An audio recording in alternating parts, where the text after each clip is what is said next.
Welcome to the podcast. You're listening to Young, Dumb, and Full of Gum, the only podcast by and for lovers of Big League Chew. I'm Ryan Connor, and with me is a big chewer, star of stage and screen and OnlyFans, Nick Cobb.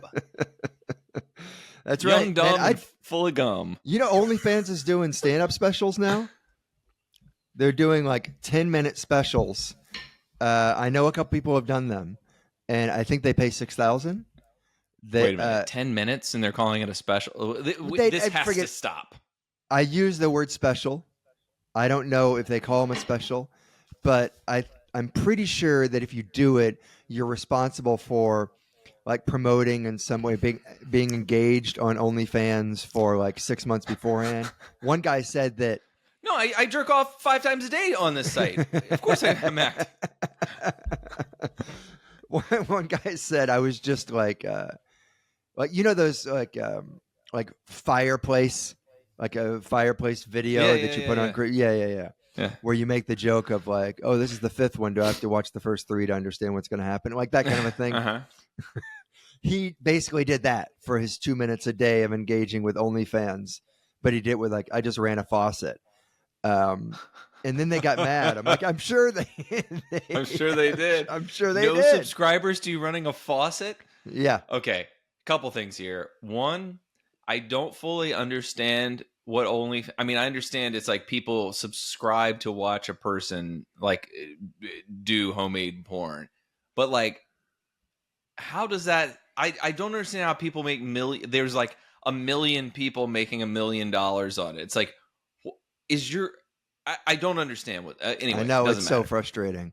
It doesn't I matter. read a thing that there's this girl in Britain, in the old country, who had made like 18 million in like a year and a half. You know, is the typical. They dress up the story a little bit, but basically, she got fired from the Gap, and then a week later she's raking it in just on cleavage shots, and then she goes all the way, and now she's got 18 million. I would do it for 18 million. I should see if I can get any followers on mediocre feet. It's just pictures of my feet. It's like, it's nothing special. It's just mediocre feet. But we got to stop calling stand-up things specials. It's driving me crazy. People who just started, special. But no, but this is a thing. People who just started, who are I don't want to be disparaging, green. but green. There you go. We'll be like, all right, I put on my special, and you look, it's like 18 minutes, 20, 25 minutes. It's like, look, I know Comedy Central presents. Those were 21, 22 minutes.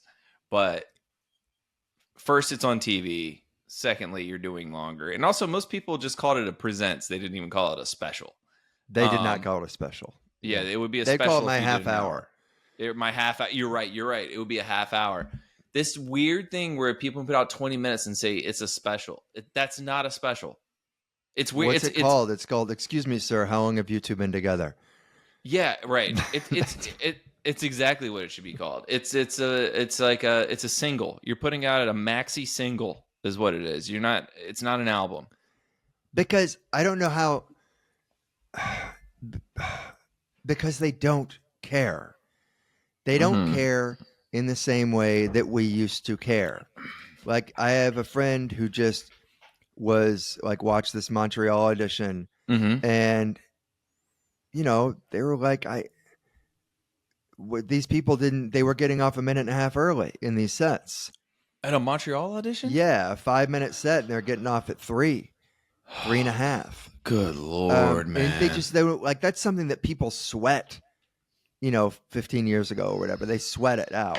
Yeah. It was something to be nervous about because there was something there. Like even if time had passed a little bit, Montreal was still a thing. You still wanted to do it. It still meant something. You still talk shit about the people who got it. That was, people cared about it. Yeah. And now you just do a special with your now iPhone it's just now. like, Johnny Ding Dong has 200,000 Instagram followers. Like, what does he care? He's going to get booked either way. I mean, Johnny Ding Dong's definitely the OnlyFans special, right? I mean, look, man, if they wanted to give me $6,000 to do 8 minutes, I'm happy to oblige. Oh, yeah. But it is weird that they're like, okay, you've got to promote it for 6 months, but it's not that weird. It's no different than doing radio the morning before, a weekend. I always thought that, my special came out a couple years ago when we first taped it before we sold it. I was thinking like, man, we should put this on Pornhub. It would get millions of views because it would be the first stand-up special on Pornhub. But now I think other people have done it. And also, I don't want to tell my mom that it's on Pornhub. Well, I mean, you could say it's on Tubi and Pornhub. And Tube8. Yeah, exactly. Yeah. What were you gonna say to start it off? Dude, I got the oldest insult I have heard in a long time. Like, been insulted by an old person. Like I told you, an old man came up to me after a show like a year or so ago and was really like visibly annoyed that I wasn't dressed sharper for the show. And it wasn't like a theater. This was just a show. Like he was annoyed. Like I came about out, your shirt being wrinkled. Is this the guy? Yeah. Like, sorry, like, I stepped on it. He was basically like, I brought my best girl out, and I brought out my best girl, and we were gonna go dancing. And I said, no, let's go to the club. Let's see a live show. And then you come out here looking like a 14-year-old skater on those rolling skateboard, like that kind of a guy. Oh my God. That was a couple of years ago, but a day before yesterday, whatever. Hold on. Does it sound like a compliment to the woman to be called my best girl? Because it implies there's a stable. You're talking about a generation of people, and it doesn't take long to find a quote from like a Frank Sinatra wannabe who's like, oh, he didn't make it. He couldn't make it in the biz because it was the booze and all the women. It was always women. Like women were at fault for being so attractive that it derailed this guy's life. Yeah, I mean, there's still people who with that mentality, where it's we can't look at the women or it will destroy society. Just always chasing skirt everywhere. Dude, it's the same guy. Like, okay, it's like, how many people have you met where it's like, how'd your grandparents meet? Well, my grandfather saw my grandmother across the street and found out she worked at a diner, and he went to that diner every day for 7 years. Every day he ordered the same thing. Every day he proposed for 7 years, and she finally broke down and married him. And it was always said with a chuckle. It was always said like, man, he's so persistent, instead of being like, he's a predator, for God's sake. Yeah, this poor woman. Lock him up. Dude, so I just had, I'm sorry, I'm throwing you off on your thing, but so I was recommended, have you ever heard of the Graham Bond organization? No. Band early 70s. It was like Jack Bruce, Ginger Baker, John McLaughlin. And it was like these massive people who went on to be massive. And so I'm listening the other day, and I'm assuming this isn't the song that was recommended to me, but the lyric was, "You're only 14, but you make love like you're 42." What? I was like, Jesus Christ, I gotta stop listening. Oh my God. Dude, the FBI is gonna be at your door any minute. Just for listening. That makes me wonder, like, when old people are like, I gotta hang on to these records. I'm like, what's on those records? What's on those records? That they won't even make digital because it's too sketchy. Dude, my friend Jeff Maurer. Do you know Jeff Maurer? Yeah. Such a funny comic. He used to have this joke about this Dean Martin song. I can't remember what the name of the song was, but the lyric was something about watching some girl walk down the street, and then he goes, "But you can't go to jail for what you're thinking." Mm-hmm. He's like, "What are you thinking?" He's like, "There's so many things you can do before you get jail time."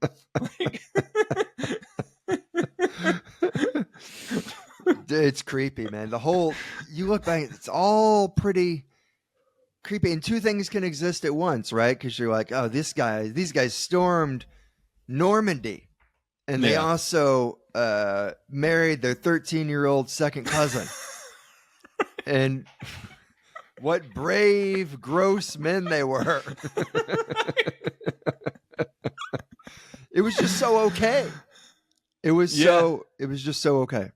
Yeah, yeah. I mean, glad that's changed. Yeah. All those times that you hear like, well, the all a woman could really do is just marry the most prosperous man they could. Yeah, So you yeah. just figure like most of these women were way smarter than the dudes in school. Right. And they're like, so I got to marry this fucking idiot that I met in shop class. And he's Yeah. got to make a living for me. God, that sucks. Yeah. Yeah. Right? It's true. It's true. I mean, my grandma who's still with us. I mean, I'm not saying anything about my grandpa, but she's so smart. She's 93 and still just like as sharp as can be.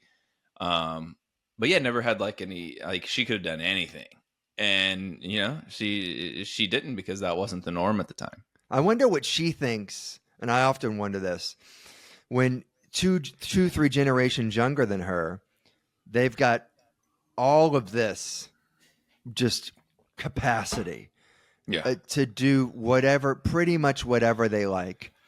And Yeah. does she look down like these are the choices that you're making, girls? This is what you're doing. You're doing videos. You're worried about followers and social media engagement. Why aren't you? I would have done anything to have been able to go to law school Yeah. or to be a doctor. Best I could possibly do was be a nurse during the war, Yeah. I bet she is not really. I mean, I know she knows social media exists, but I doubt she knows about these obsessions with it. But if she did know, I'm sure she would have those opinions of just like the, sort of old school feminist attitude of like, don't make yourself an object. You know what I mean? You use your mind, and you know, you can own your life. Whereas now it's I guess what do you call it, neo-feminism, where it's like, nah, put your tits out there. Right. This really is the surest. Yeah. Anyway, so this old man, yeah, I got insulted by an old man the other day. I don't think I cut him off. And, people will say I was cut off, like you'll be in the passenger of a car and be like, man, dude cut me off. And I'm like, no, not really. That you're going to call just someone changing lanes in front of you cutting off. It's not cutting off. So I don't think I cut this guy off because I don't trust that anyone's ever looking at my brake lights. I don't do it. Right. But nevertheless, I get in front of a guy and he swerves back around, red light, rolls down the window, asks me to roll down the window, and he goes, "Hey, shit for brains."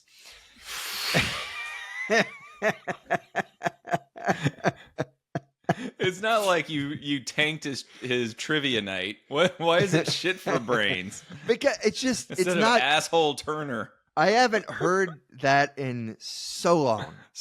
It may be in Goonies, and I heard it then, and that was the last time.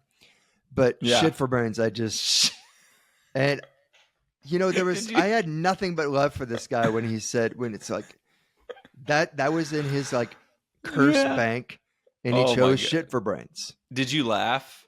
Yes, I laughed. And then did you have to say, sorry, I didn't mean to cut you off. I'm laughing that you said shit for brains. I think I rolled it down just enough. And then he said shit for brains. And I was I just laughed and I was like, hey, and rolled it back up. Yeah. And he was over there just cursing to himself. I had a weird, this is just like 25 years ago now. But, so I think, I've lived in 3 of our major cities and I've driven in most of them. I think the worst drivers in the country, number 1 is New York City and number 2 is the DC area. Why the DC area? It is, first of all, it's the worst traffic in the country. Okay. It like literally is the Woodbridge where I'm from, longest commute times of any place in the country. And why? Because people do not merge. They do not let people in. Just the entire Capitol Beltway in 95, people refuse to let people merge because like, you're not getting in front of me. That's the idea. And, but isn't that everywhere? No, I mean in LA, In LA, when there's even rush hour traffic, you're still going 25 miles per hour. In DC, every single day, it is stop and go. Like stop for a minute and then go for, 10 seconds. I mean, not to mess up what you're talking about. I just completely disagree. I mean, when I was auditioning and I have to come back from Santa Monica to the Valley, that was not 25 miles an hour. That was stop and go. And that would be, that'd be 2.5 hours. No, not that it can't happen here, but usually if it happens here, it's like an accident usually. Like, just trust me, the traffic, ask anyone from DC who comes to LA. I believe you. This is not even traffic. In DC, well, I mean, one time I quit a job because I worked 20 miles away and it took me 3.5 hours to get home one time. Wow. Yeah. So you told me about that job. Yeah. So anyway, it's the worst. So anyway, I'm in college. I'm riding in the front seat with my friend Mike. He's driving, and someone cuts us off, and Mike yells at this person.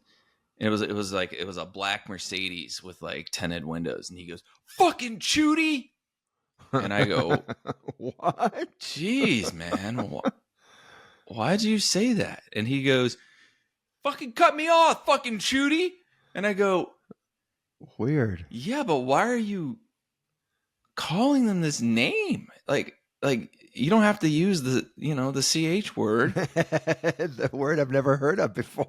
And he's like, "What are you talking about? His license plate says Chudy. I'm just reading his license plate." And I was like, "Oh, I thought it was a slur I didn't know." I wanted to shame you and be educated. Yeah. I thought it was just like a slur for Kazaki diplomats or something. Did the other person hear it? No. I mean, it was like windows down and DC swamp heat, and they're also in a soundproof Mercedes. So you and we're in a Saturn whose engine noise is probably covering up anything. You were Saturns loud? Well, I don't know if they all were, but the twin cam was. It's remarkable that the Saturn but had such a run, because I remember their sales point was literally, if somebody hits your car with a grocery cart, the dent will come right back out of the fender. That was the sell. That was it. Yeah, that was friends it. Mike and Craig had the same Saturn, except for Mike's was a twin cam and Craig's was a single cam, and it was it was. I'm trying to describe it. It was like siblings, where one of them is a weakling. That was the feel. They would park next to each other, and it was just like. Well, they looked like toys. They really did. And no, I'm sorry, that was not the only sales point. They were cheap as hell. They're like $12,000 new, and no negotiation, no haggling. That was it. It was those two things combined. But it was basically like a startup. It felt like this is what we're going to offer. It was GM though. Saturn was GM. They just pretended like it was his own company. It's GM though. It folded in 2009 when went with the big crash, and then all the auto bailouts, at least for GM and Chrysler. Part of their reorganization was they had to kill Saturn because it wasn't profitable. Not a big loss. It was. It had to have been at first, because that thing was so hot at first. Yeah. My oldest friend got a Saturn, and we all went over to his house to look at it and look at the sunroof and stuff. But he would get so mad when we slammed the door, and I'm like, but that's the whole point of the Saturn, is that the dent will come out. What are you upset about? Yeah. Plus, there's no haggling. That was a huge part of it. They say that for them. They say that for CarMax. But is that good for buyers? No, I think it's bad. That's what they say about Carvana too. Or Carvana, you buy it out of a huge vending machine. I mean, I got 2 cars ago. I got from Carvana, and then of course got into a wreck, and then you're responsible. Basically, let's say the car's worth $20,000 or whatever. Let's say you paid $20,000 for it, and a few months later you get into a wreck and it's totaled. They're going to quote you $12,000. That's what the other person's insurance. We'll give you $12,000. You're like, what? I just paid 20 and I haven't put but a few miles on this thing. And they're like, fine. You can look around at every local dealership within a couple hundred miles. You find that car that year, approximate mileage the same, and we can maybe fudge. We'll play with it, right? So you're really incentivized. I'm going to try to find it because I want the $20,000 back. And you'll come back with a bunch of stuff. Carvana says this. CarMax says this. And we're like, we will not accept those. That's what the insurance will say. We will not accept a price from Carvana or CarMax because they are inflated and it's not the same as a local dealership. There's your answer. That's so funny. There's no your answer. haggle, and it's dude. Do you want me to tell you? So haggle because you're going to pay more. I told you about when I tried to sell a Prius a long time ago. I mean, I wish he had taken. It would have been better had he gone with that book's strategy than when I put my car up for $5,000, which was a very reasonable amount at the time. And he said immediately, I'll give you $600, but I need it in a couple hours. I think it was by noon. I'll give you $600, need it by noon. At that point, it's so low that there's no point in negotiating. Yeah. Like I get it. That's like you start at 60% because if he had said whatever would that be? If I put it up for 5,000, that'll be, I can give you 3,000. It's like, you know what? That is still worth engaging. If you're coming in, you want to sell at 5, the guy says 3. That's still worth engaging because maybe if you're the seller, you're thinking you can meet at 4 and maybe it's worth it for you. Right. But it's 600. Right. Like who says $600? It's like 12% of what I'm asking. Yeah. And you put a deadline on it. He's like, and time is not on your side, friend. Yep. This $600 is not going to be here in 2 hours. He's like, clock's ticking. It's going to be 10:58. He's going to be desperate. And, he turns over this huge hourglass. Do you want the 600 or not? I had someone ask me to do a corporate gig recently, and he asked for a quote, and I told him, and you know this, but for our listeners, no comic ever wants to do a corporate gig, so the money has to be good. So it'd be like getting a gig speaking at a high school graduation. Yeah, exactly. So I would actually rather speak at a stranger's funeral than that. So I give him my quote, and he was like, "Oh man, our budget's only," and he said 1/3 of what I said, and I go, "Yeah, I can't go lower than that, sorry." And he goes, "All right, how about?" And he went up like 20%, so it's still significantly lower. And I said, "Yeah, I can't really do that, you're talking about me taking up a weekend to my rate's much higher than that." And he goes, "All right, I'll tell you what." And he went up like $100 more. And I went, "No, the price is the price I told you. Like, I'm not, this is not a negotiation. $30. Yeah, right. I told you I cut like a corporate short once after a few minutes because I'm like, this is terrible. This is terrible. I'm just going to call it. I'm just calling it. And everyone was relieved. Oh, I love that. Oh, yeah, they were relieved. That's great. Did you still get fully paid? You know what? I actually didn't accept it. I'm like, I should have taken it because it was completely their fault. We were in the center of a room, people all around us, everyone's standing. We're standing on a concrete block. And my friend goes out there, and it would be like those old clips of like, people like on the what's it called? At the in New York, the stock trade. What's it called? The stock New York floor. Stock Exchange. Thank you. It would be like performing there. That is exactly what it was. Performing at the New York Stock Exchange. I mean, that's my friend went up there and did 10. He was, and I could tell like this. Not only he's not even doing bad. There's just no way to get anyone's attention. And so after a couple minutes, I just stopped it. I've only had one gig that was that bedlamy, and it probably paid significantly less because it was just like a spot around town. So me and my friend Rob Mayer and someone else, we're performing on this night with punk bands. It's in DC, this place, RFD. And they have, it's like a performance room in the back. It's a good room, but it's standing room only, and the stage is only like a foot off the ground or something like that. So we're standing basically barely over the crowd, right? So only the front couple rows can even see us. So the crowd is rowdy because they're there for punk too, not for us. And so we're doing like 20 minutes between the bands, and the next band is sound checking behind us. So we're doing our set, and behind us you just hear, "You got it? Hit the tom. Floor tom. And then they get the guitars out. We're just middle of a story, and it's like,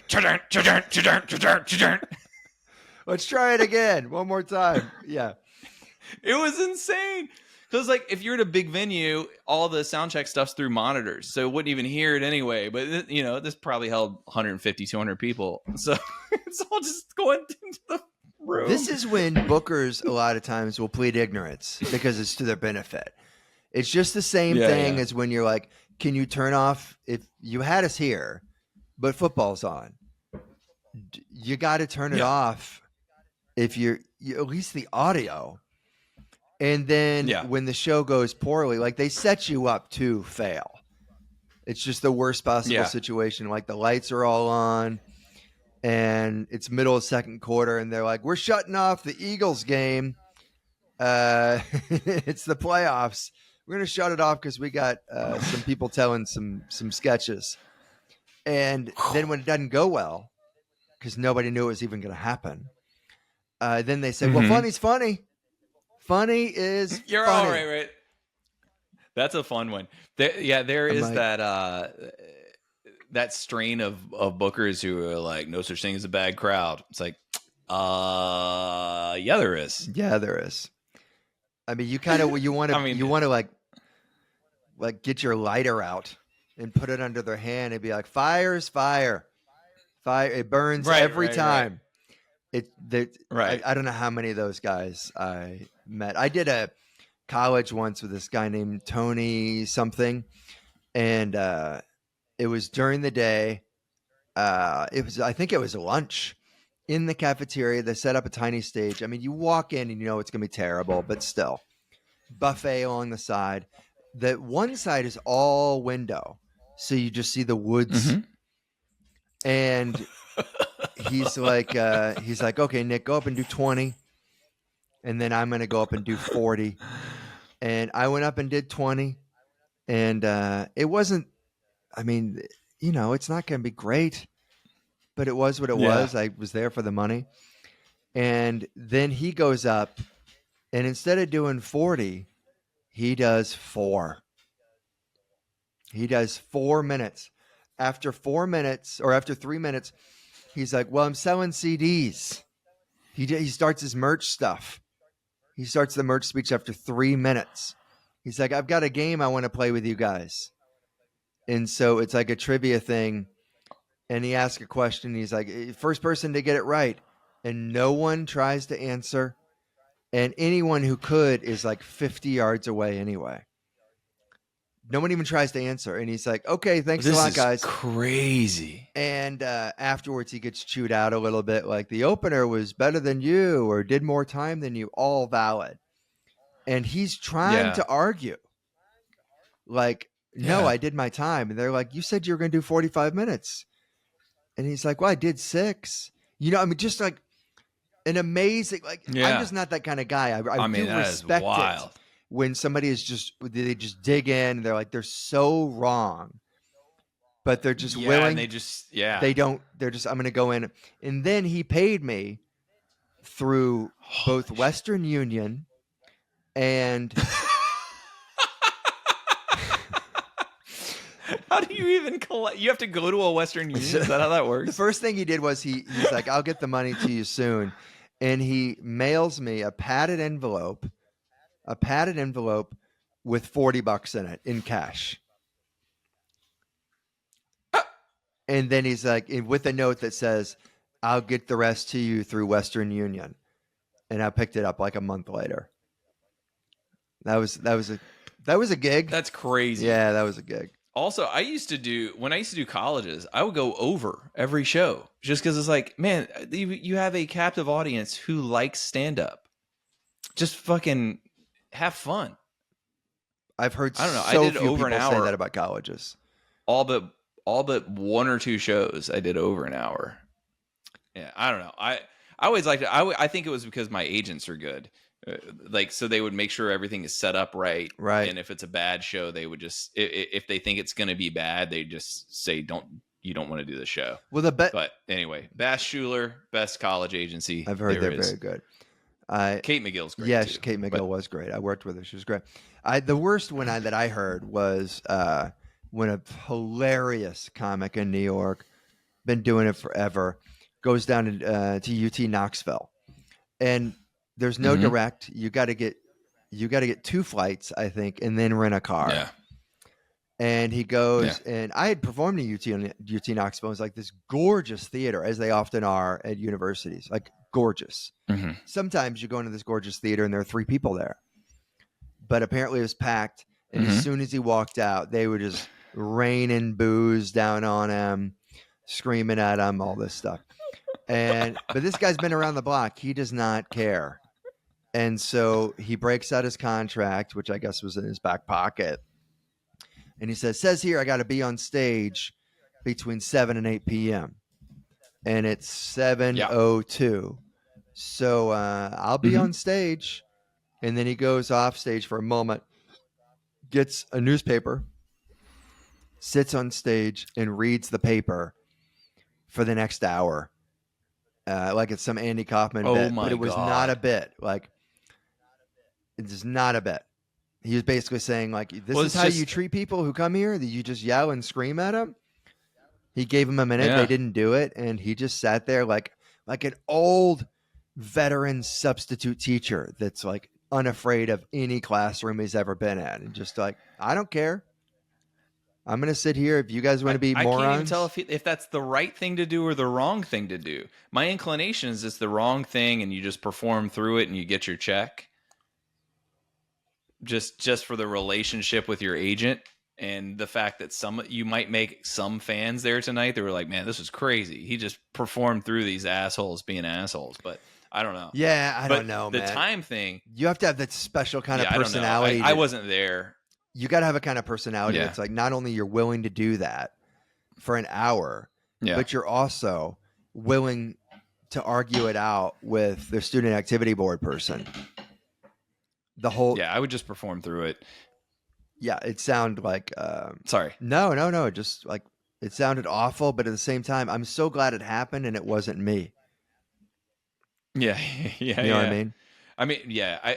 I think we talked about this before, but my friend Chris performed in the 24th hour of a 24-hour lock-in at a college, and then the mascot came out and tried to dance with him during a set. But yeah, someone told me right when I started doing colleges, he was like, look, if the setup is terrible, just remember if it says 8 to 9, that means you're performing between 8 and 9.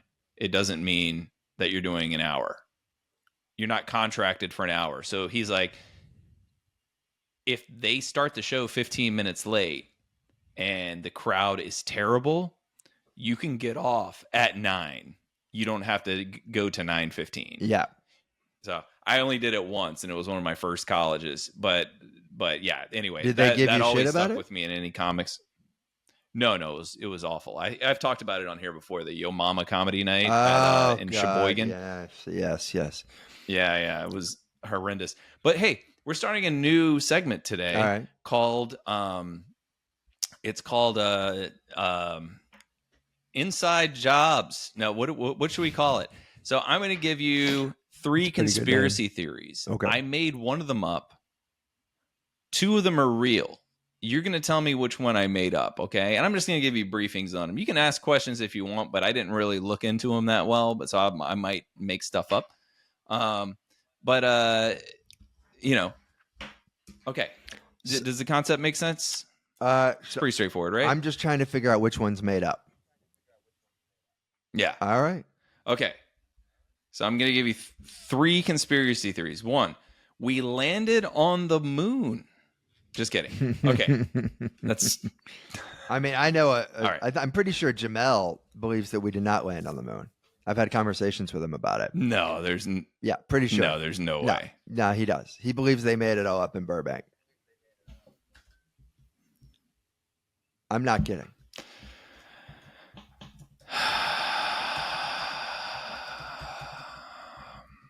Pretty sure. Okay. Okay. All right. 1 second. I'm. You're processing? Once. You get upset Yes, whenever anyone yes. dares to question our space travel. I remember. I believe that all space travel has happened.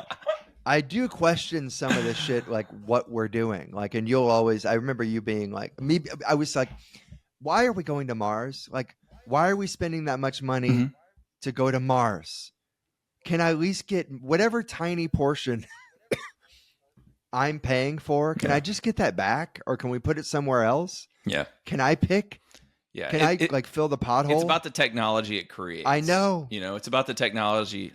All military and military R&D and space stuff. I mean, that's how we have satellites and how we have the internet, how we have all these things that we take for granted. It's from space program and military R&D. It's all them just trying to figure out crazy stuff that a private sector would never invest in because, most of the things they try aren't going to work or they're going to take 15 years. Right. They don't have a blank check and endless amounts of time. Yeah. But it's basically like, here's a problem. We're going to figure out how to solve it and all this other stuff invented. And that's all well and good unless you, like a lot of people, believe that we'd be better off without smartphones and we'd be better off without just a lot of technologies that we have. Yeah. Yeah. I mean, there's definitely an argument there, but I don't think we saw the slippery slope we were running into with social media. But yeah. Okay. Sure. So here's the conspiracies. Okay. You have to tell me which one is real or is made up. Or I'm sorry, which one I made up. None of these things are true, to be clear. The world, our planet, is run by reptilian humanoids, okay? These are reptile people, okay? They run the world. Reptile people wearing human suits, okay? Okay. That's number 1. All right. Number 2, Princess Diana's phone number was the same exact number sequence as Lee Harvey Oswald's social security number. And because of when he died and when she was born, there were actually clear signs that Diana had his spirit. Okay. Okay, I'm following. Number 3, COVID-19 was engineered by the media. Okay. The media has scientists who engineered this virus because people were not reading the news enough and they were not getting their advertising. So they created and released this virus so that people would consume more news. Okay. Which one did I make up? I know that you didn't make up the reptilian people. I know you didn't make that up. Okay, you've heard that one? I've heard. I've tried to look into that and try to understand it. I'm like, what are you? Now, whether or not you believe that that's real, whatever. I just know that you did not make that up. Yeah. I think you made up that COVID was started by the media, even though, and if you did, I think that's a pretty good one. That's a real conspiracy theory. People think that the quote unquote media, like the media is this Borg or something that, right. that also has a team of scientists. Most people who work in the media, when you work in the media and know people in the media, you find out a lot of dumb people. Okay, no scientists. No, I mean, most people in the media could not, do basic arithmetic. And the idea that they have a team of scientists who's engineering viruses to increase their numbers. Also, not enough people watching Morning Joe, but everybody's laid up. Right. Yeah. Right. Also, you think of when it hit. This is when, I mean, if you're talking about just U.S. media, even though we know the virus started in China, this was at peak Trump mania. Like, I mean, this was when he was at his craziest at the time. The media was doing all right. Okay, right. So I made up the phone number. The phone number. It's pretty good though, right? It's pretty good. You can see crazy people thinking that. I can. Oh, for sure. Would you rather know every single language fluently, written and verbal, or be able to communicate, like talk with animals? Talk with animals. Talk with animals? Easy, man. Really? I mean, absolutely. Talk with animals. Look, I think of last night, right? So last night, I'm just sitting on the couch. Wolfie starts barking. My yard gets really dark at night. Wolfie starts barking out the door. All right. This happened a couple weeks ago too, and I look at it. I was like, "What's he barking at?" It's like probably a glare. There's a raccoon just standing on its back legs, leaning against my door, looking in the house, and Wolfie's face to face with it. What if I could have translated that conversation for them? Right. So but you wouldn't have been able to communicate with. Oh no, my bad. Yeah. Okay. Yeah, I translate it. Then last night he's barking at the window, and I'm thinking, "Oh, what is this? Another raccoon?" I look out. There's a skunk there, and the skunk ran off. Skunks get scared, and I just think, dude, what if I could translate? What if I could? Okay, what if I could facilitate a conversation between a skunk and a hawk? I mean, I guess you have a TV show, but you could know every single human language. You could know every single human language. Dead, whatever. Latin, sign language, Sanskrit, you know them all. Or you can be the middleman between a hippo and a flamingo. How about everyone already speaks English, man? But they'll figure it out. Animals communicate in their own way. They don't need you. Like maybe what if you choose that and then you try to, like, hey, gazelle, you don't have to be afraid of this lion, what have you. And then they're like, butt out, human. We do our own thing. Yeah, but no, they all get afraid of each other. Like, there's no reason for Wolfie and a raccoon to be afraid of each other or threaten each other. I get it, but there's just so much more benefit of knowing every language. To the animal kingdom, I could bring peace to the animal kingdom. That's not what the animal kingdom is supposed to be about. Well, some of them are still going to get eaten, but the ones who aren't going to eat each other, I mean, I think it would be cool if the skunk was just like, okay, I don't need to be afraid here. I can hang out here. I don't need to spray my stink. And then I got a skunk in the house just like hanging out. I think that would be cool. Okay. So that's what I get it that I got a hawk that lives right here. I bring the hawk in. You get something in return being able to talk to animals. I understand. It just doesn't seem like you get nearly as much as if you can speak every language. Look, other people can read Sanskrit. All right. I do. On one hand, it's like there are some books that were written in Russian that I wish I could read in Russian. And there's also some books in French that I wish I could read in French. But you know what? I researched okay, this is the best translation. I do that one. Sanskrit, what are the odds I'm going to even come across the original text? Same thing, ancient Greek. Any language. You could be dropped off in the middle of Brazil and just come upon a tribe. And I speak Portuguese. And yeah. You can just communicate with any human being, babies, whatever.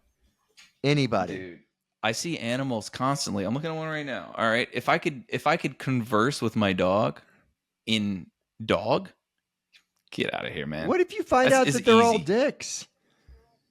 That most of them. Well, then I'd know. All right. But I don't think they are. All right. especially not especially not dogs. Dogs are just sweet. All right, fine. How about we change it every language, or you can speak to cats?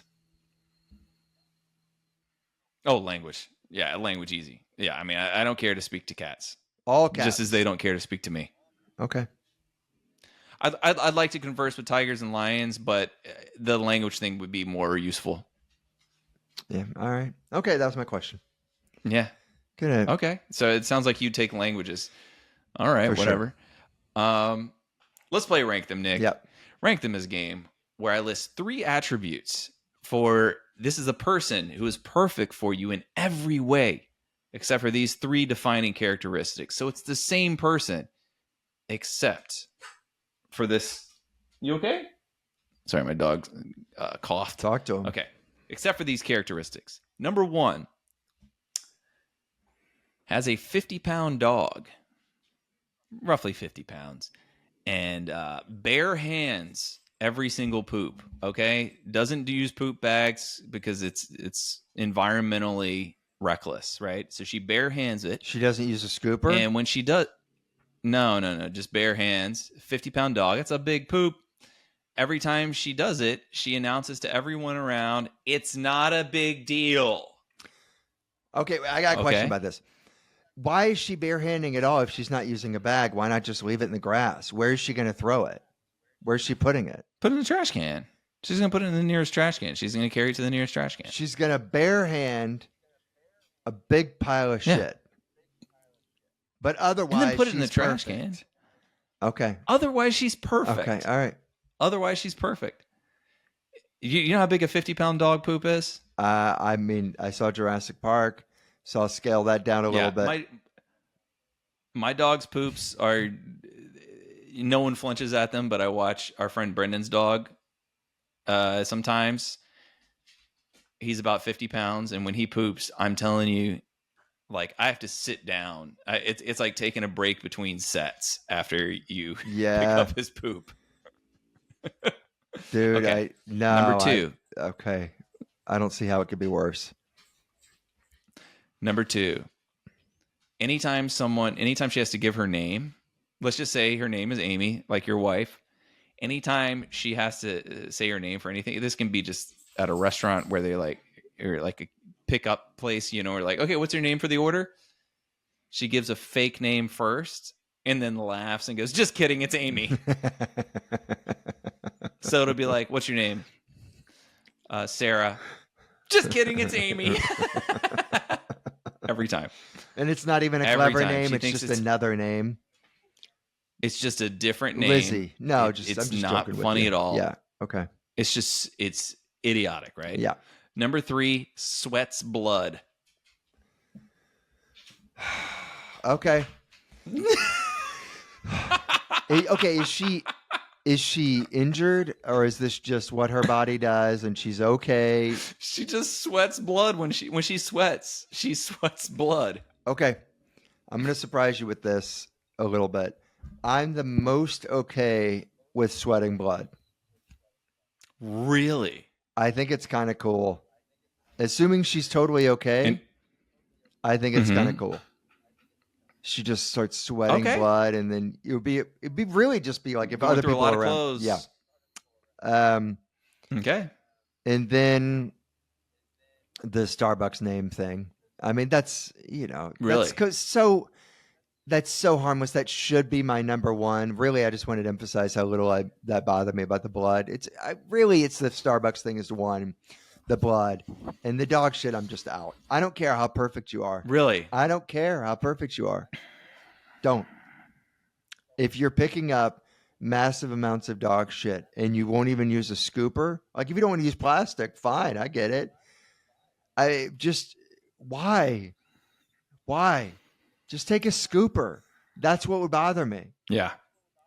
Although I did for a minute in LA, I really wanted to do video a bit where I'm at the dog park and then I'm like calling people out, like, "You're using that dog bag wrong, the poop bag." Like when they put their hand in it, like, "You're using that wrong." And then they'd be like, "Well, what do you do?" And then I pick it up with my bare hand and then just drop it into the bag. I thought I do that to my neighbors. They're like, "You're doing that wrong, man. You're supposed to pick it up and drop it in there."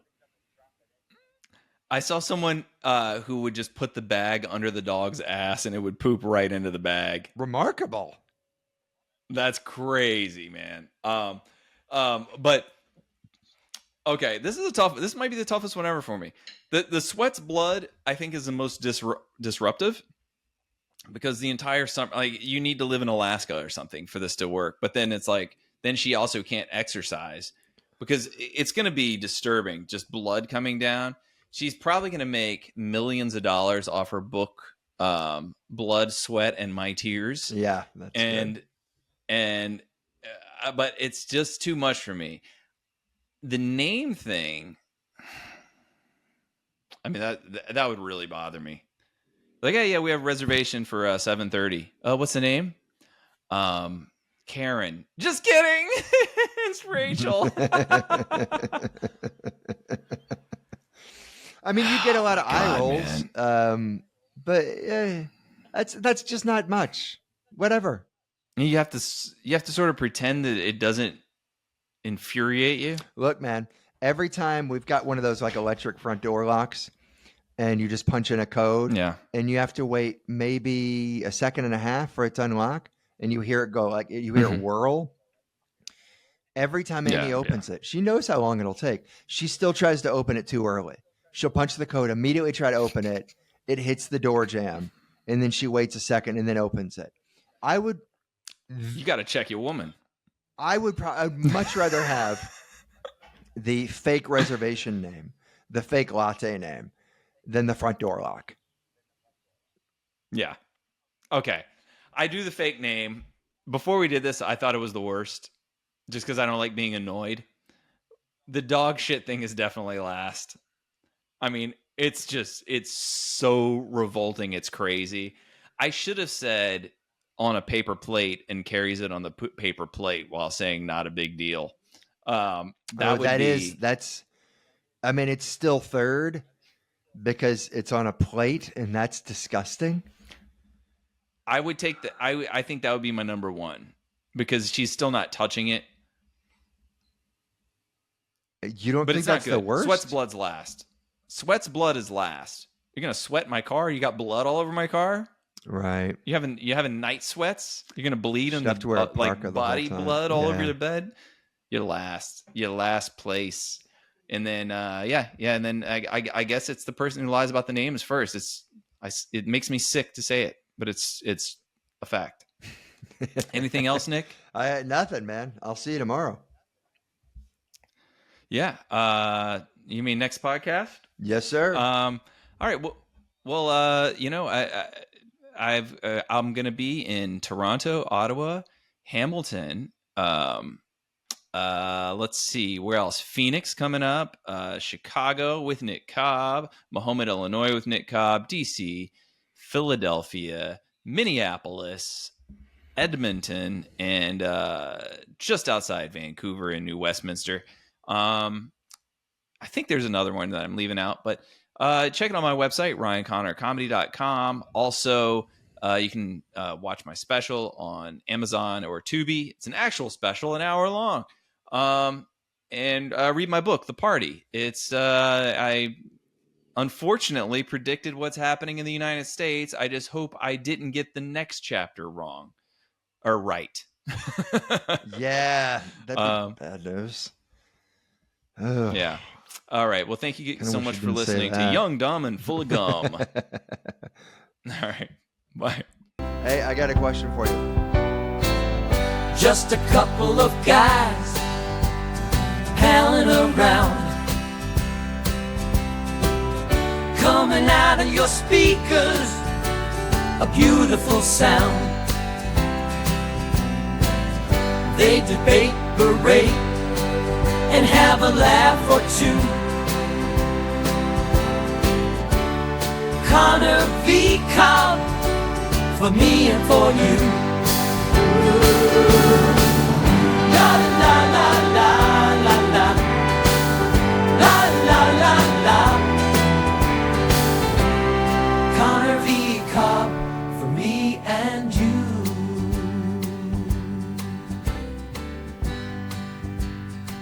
Ryan and Nick. Nick and Ryan. The scoundrels of the hour.